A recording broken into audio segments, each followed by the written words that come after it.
В рамках проекта Общероссийского народного фронта «Все для победы» коллектив Чувашского драмтеатра имени Константина Иванова собрал гуманитарную помощь для мобилизованных бойцов и добровольцев из Чувашии, которые сейчас находятся в зоне специальной военной операции.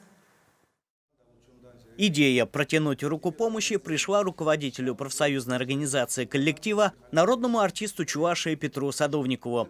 Сотрудники театра сплотились, собрали средства, на которые закупили продовольствие, чтобы отправить бойцам на передовую. В коробках подсолнечное масло, различные крупы, тушенка, мука, соль, чай и конфеты. Наши бойцы защищают честь и достоинство нашей страны, ее свободы,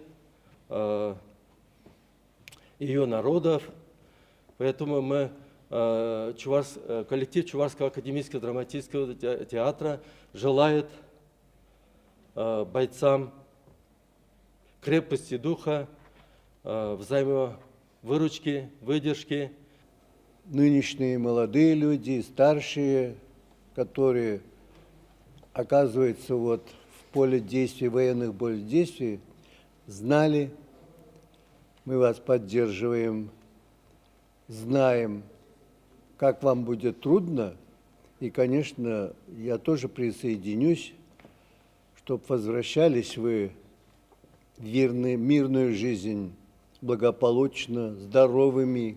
Акции в поддержку российских бойцов проходят начиная с февраля месяца. С этого времени из чувашского отделения ОНФ было отправлено 2 колонны гуманитарной помощи для военнослужащих и жителей Донбасса. После объявления стране о частичной мобилизации более сотни предприятий республики и неравнодушные жители откликнулись на клич о сборе помощи. Нашим подразделением Общероссийского народного фронта кинут клич на наши предприятия в целях поддержки наших бойцов, наших мобилизованных ребят, которые из республики уезжают сегодня на фронт. И особо близко, особо душевно, что вот такие слова, как «Немея», «Парле» в Чувашской республике – это не пустые слова. Сотрудники Чувашского драмтеатра намерены и дальше не бросать своих. Коллектив собирает денежные средства в поддержку бойцов СВО, которые переведут в Фонд развития Чувашии «Парле».